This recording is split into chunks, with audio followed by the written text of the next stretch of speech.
திருநீலகண்டம். யார் மற்றவங்களை நம்பக்கூடாது, யார் சகவாச தோஷத்தால பாதிக்கப்பட்டிருக்காங்க, யார் எளிதில் உணர்ச்சிவசப்பட்டுருவாங்க, யார் தங்கத்தை தொலைப்பாங்க, யார் அடகு வச்சதை மீட்க முடியாம போறாங்க, அதை பத்தி விஷயங்களை தெரிஞ்சுக்கணுமா? நம்ம சேனலை தொடர்ச்சியாக இணைஞ்சிருக்கு. இந்த வீடியோ ஸ்கிப் பண்ணாமல் பாருங்க. நான் உங்கள் அஸ்வின் நந்தகுமார், அஸ்வினி ஜோதிடம் திருச்சி மற்றும் சென்னை. இது அஸ்வினி ஜோதிடம் யூடியூப் சேனல்.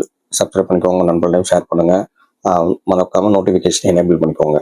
ஸோ யார் சேர்றவங்களோட அவங்களோட குணநலங்களை அப்படியே பிரதிபலிப்பாங்க, யார் அந்த செயற்கை தோஷமால சகவாச தோஷத்தால ஈஸியா பாதிக்கப்படுறாங்க, யார் ஒருத்தவங்க ஒரு நல்ல கேரக்டரா தான் இருப்பாங்க, ஒரு சந்தேகப்படக்கூடிய ஒரு நபரோட இருந்தாங்கன்னா இவங்களும் அந்த சந்தேக புத்தி வந்துடும்.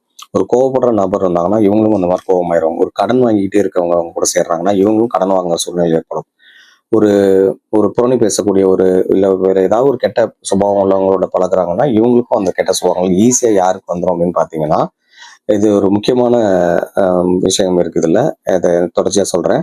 ஸோ பரணி, மகம், கேட்டை, உத்திரட்டாதி அப்படின்னு சொல்லக்கூடிய இந்த 4 நட்சத்திரங்கள் சந்திரனோட கர்மபதி உள்ள நட்சத்திரம் சொல்லக்கூடிய நம்ம டிஎன்ஏ அஸ்ட்ராலஜில சொல்லுவாங்க. இந்த நட்சத்திரம் உள்ளவங்க பாத்தீங்கன்னா இந்த நான் மேல சொன்ன மாதிரியான இந்த பலாப்பழங்கள் அவங்க அடையிறாங்க. ஸோ இது ஜாதகத்துல சந்திரன் நல்ல நிலைமையில இருந்ததுன்னா சில சில குழப்பங்கள் கம்மி. சந்திரன் நல்ல வலிமையில இல்ல அவங்களுக்கு தசை நடத்தக்கூடிய கிரகம் இதுக்கு ஆப்போசிட்டா இருக்கக்கூடிய கிரகங்களோட சாரம் வாங்கி அதோட கர்மப்பதிவு இருந்துச்சு அப்படின்னா அவங்க நிறைய இந்த மாதிரி டிராபேக்ஸ் பார்த்து எப்படா இந்த பிரச்சனையிலிருந்து வெளியே வருவோம் அப்படின்னு தவிச்சிட்டு இருக்கிறத நம்ம ரெகுலரா பார்த்துட்டு இருக்கோம். ஸோ அப்போ இவங்க என்ன செய்யணும் செய்யக்கூடாதுங்கிறத பற்றிலாம் நிறைய வீடியோஸ் இனிமேல் நான் கொடுக்க போகிறேன். அதை தொடர்ச்சியாக பாருங்கள். இல்லை தனிநபர் உங்களுக்கு தேவைப்படுச்சுன்னா கீழே இருக்கிற நம்பர் தொடர்பு கொள்ளுங்க. நான் ஜோதிட ஆலோசனை மூலமாக உங்களுக்கு வழிகாட்டுறதுக்கு தயாராக இருக்கேன். ஸோ சந்திரனோட இது விஷயங்கள், சந்திரனோட கர்மப்பதிவுன்னு சொல்லக்கூடிய இந்த பரணி, மகம், அதே போல கேட்டை, உத்திரட்டாதி நினைச்சிருக்காங்க யாரையும் நம்பக்கூடாது. யாரையும் நம்பி மோசமாகிறது இவங்களா தான் இருப்பாங்க.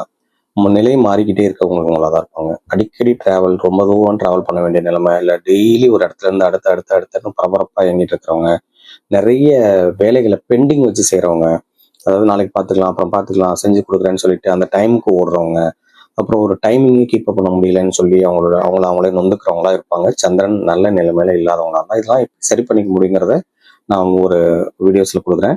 இது மாதிரி விஷயங்களை தெரிஞ்சுக்கணும்னா நம்ம தொடர்ச்சியா நம்ம சேனலை இணைஞ்சிருங்க, சப்ஸ்கிரைப் பண்ணிக்கோங்க. நன்றி, வணக்கம். திருநீலகண்டம் வாழ்க வளமுடன்.